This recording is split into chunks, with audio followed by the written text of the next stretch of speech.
একটা অধিকাংশ লোক যারা জাতিকে চালায় এবং নিজেদেরকে চালায়, যারা দেশের সমস্ত ব্যাপারের মধ্যে উৎসাহ গ্রহণ করে, তারা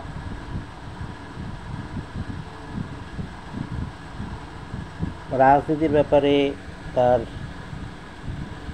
মেন কারণের ক্ষেত্রে যথেষ্ট অবগত নয়। পরিণামস্বরূপ যারা সুবিধাবাদী এবং যাদের মধ্যে কোনো রকম নৈতিকতা বোধ নেই, তারা রাজনীতিতে রাজত্ব করে।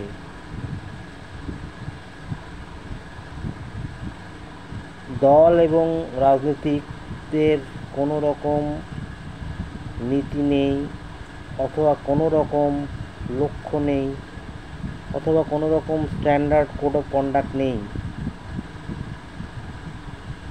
একটা লোক তার এক পার্টি ছেড়ে অন্য পার্টিতে জয়েন করতে কোনো রকম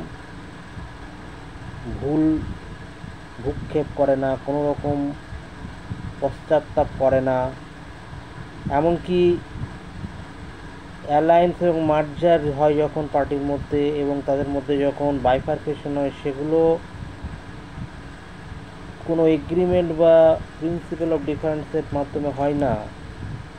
এগুলো সমস্তটাই ডিকটেট করে পজিশন অফ পাওয়ার। 1939 সালে হাফিজ মোহাম্মদ ইব্রাহিম মুসলিম লীগের টিকিটে ইলেক্টেড হয়েছিলেন। পরবর্তীতে যখন তিনি কংগ্রেসে জয়েন করেন,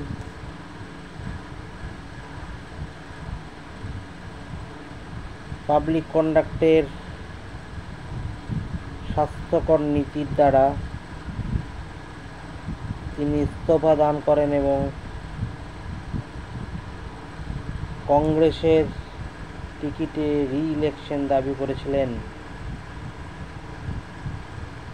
1948 যখন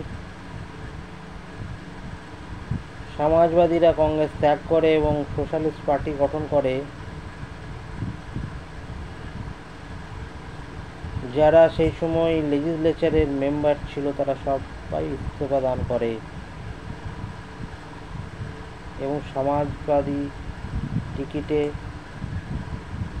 ইলেকশনে লড়াই করে।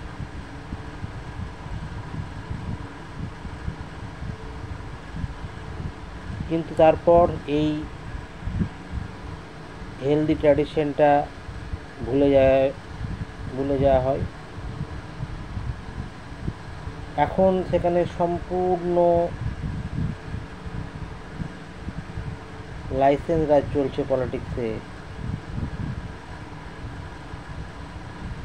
সেই কারণে এখন মানুষের মন অনাস্থায় ভরে গেছে প্রত্যেকের প্রতি।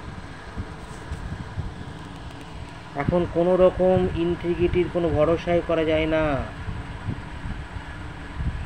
অবস্থা সম্পূর্ণ পরিবর্তন হয়ে গেছে।